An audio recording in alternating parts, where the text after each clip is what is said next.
Today I'm going to show you how to make this low-carb lasagna meatball recipe, and it uses the marinara sauce from my previous recipe. Okay, so for the meatballs, you're going to need roughly 1 pound, which is about 450 grams, I've got 500, each, of an Italian sausage and a ground beef. The sausage, however, should be loose, not in the casings, so I'm going to have to remove those. You can just do the same if you've only got that kind available.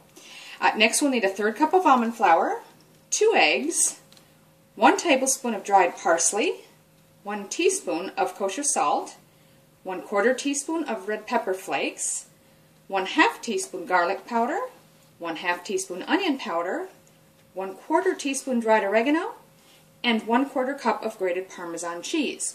Now that's for the meatballs themselves.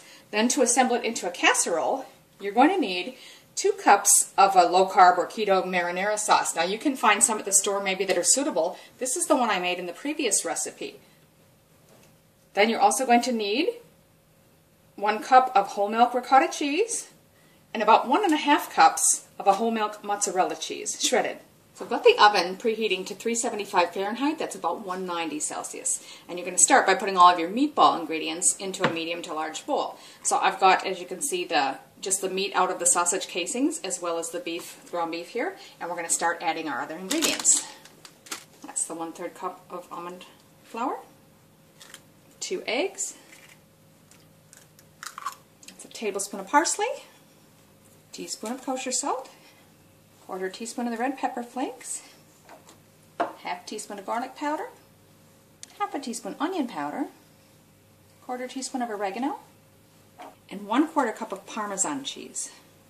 Now I find with meatballs and meatloaf the easiest way to mix is just to get your hands in there. So combine all these ingredients well.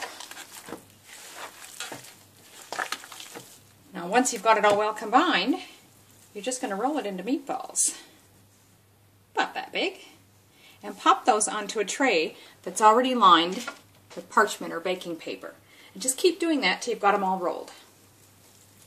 Okay, so there you can see I've got them rolled up, and I did end up using a second pan. It does say you're supposed to get 36 meatballs, which I actually did. Rarely do I get the right amount, but I don't want to crowd them when they're baking, so I thought I'd spread them out on 2 different pans. Pop those in the oven now, which is preheated, for 15 minutes. Okay, so that's been 15 minutes. I'm going to pull these out, but leave the oven on.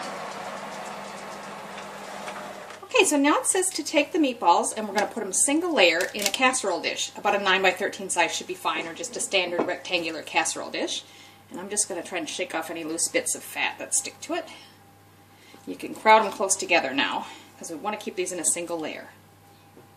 So as you can see, my meatballs just perfectly fit in there in a single layer. That's great. So now you're going to take your marinara sauce and put half of it over the top.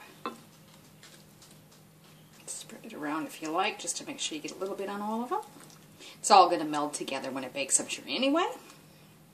Now next we're just going to take little spoonfuls at a time of the ricotta and just sort of spoon that all over.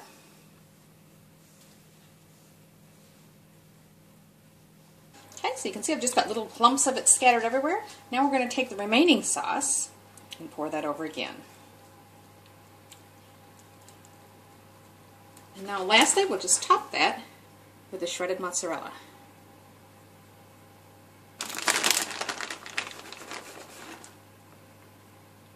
Look at that. Now that's ready to go back in the oven for half an hour. So that's been half an hour. As you can see, it's really bubbly and golden brown on top. Perfect. So we're going to leave it sit for about 5 minutes before I dish it up. It actually held together pretty well when I dished it up. There you have it, low-carb lasagna meatballs. It's really tasty. Give it a try.